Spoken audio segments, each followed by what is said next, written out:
Holy howdy to you, expanding beautiful gifts of creation. Precious ones, today's spiritual nectar is about wishing you sacred holidays while embracing some of the little people and sharing some knowledge about them. Hopefully to cheer you up, to put a sacred smile on your beautiful face. Not being raised in any religious institution and being very close to nature and the elements with our nearby woods, I was accustomed to mystical experiences in the woods and around ponds and the plants and the critters. As I grew in mystical experiences, the little people, who I like to call the hidden ones, became appearing more and more to me.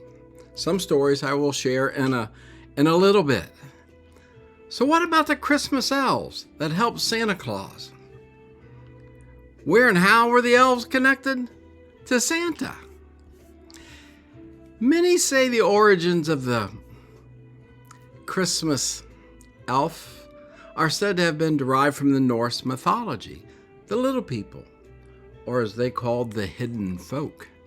The elf characters most likely to combine this Norse legend with other Scandinavian and Celtic cultures and myths regarding elves and fairies and nature spirits. During the mid-1800s, various Scandinavian writers helped to paint the picture of what we perceive elves as today. Elaborate Christmas festivals were slowly regaining popularity, and Scandinavian story writers portrayed elves who helped out Santa Claus. Rev was never really saturated in our Western culture. As most of you know, I'd rather be outside than at a mall or a movie or watching TV or going to a concert or the busyness of the Western culture. Even as a kid, I still have only seen 9 movies on the big screen. But that's okay. We are all on our own journey, our own path. Many think I'm a little weird. Some say a lot weird, but that's okay. I will love them with pure, weird, Rev Ned love. All the time.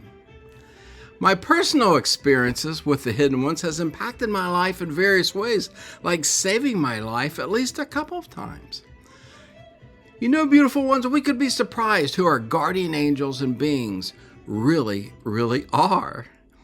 There are tales and oral stories from all over our planet of the hidden ones. The native peoples of North America told legends of a race of little people who lived in the woods or nearby sandy hills, sometimes near rocks located along large bodies of water, in trees, and other worlds parallel to ours. What is very interesting is the physical remains of the hidden ones have been found all over the earth. Montana-born archaeologist Lawrence L. Lohendorf wrote, quote, "The burials, of course, are always sent to a local university or to the Smithsonian for research and study, only to have both the specimens and research results disappear." End quote. Here's a specific example. A graveyard was unearthed in the 1830s in Coshocton County, Ohio, and was believed to contain skeletons belonging to a small race of beings. The graves were roughly 3 feet long. This name, Coshocton, comes from the Delaware Indian language and has been translated as a union of waters or Bear Creek crossing. There are legends around the earth that the hidden ones enjoy pulling pranks on people, such as singing and then hiding with an inquisitive person searches for where the music was coming from, or takes something of yours and eventually it shows up. Years ago, we were walking to one of our son's high school football games on a Friday evening. When we arrived at the bleachers, I noticed my medicine bag somehow came untied, and it dropped, which is very hard to do since it was tied in several knots. I traced my steps back to where we were parked. There was no medicine bag. I remember calling who we call Aunt Angie, and she shared to lay down some tobacco in a certain way around a certain tree, which I did. Guess what? When we unpacked our popped-up camper in the spring, there, on a pull-out bed, curled up in a very neatly in a prayer labyrinth design, was a medicine bag. I learned much through that experience.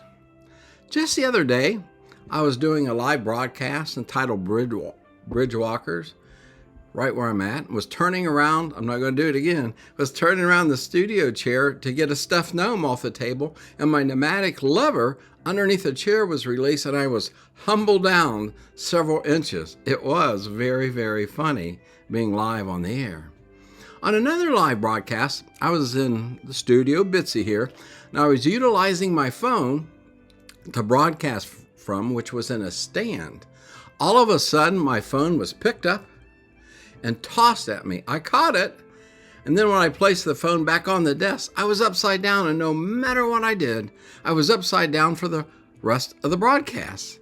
Very humorous, but Reb Ned goes with the flow of these beings. I've learned so much from them. I love the energies of the hidden ones who have come and been a part of so many of our ceremonies and who warned me the day of my near-death experience, and then the same 5 were with me on the tunnel bridge and the higher energies. Mystical energies are within us and all around us. And so many precious ones are so busy with the stuff of life. The holidays are wonderful times to experience mystical ways and energies, my friends. May these sacred times be warm and good to you. For so many precious ones, it's a difficult time, and we can send loving energies to them. Thank you for stopping by. You are a gift of the season. Be you, precious one. Everyone else is taking sacred holiday energies to you. Big sky hugs to you. I'm thankful for each and every one of you. Have a wonderful and meaningful day. Enjoy the holidays. They are mystical. Love you.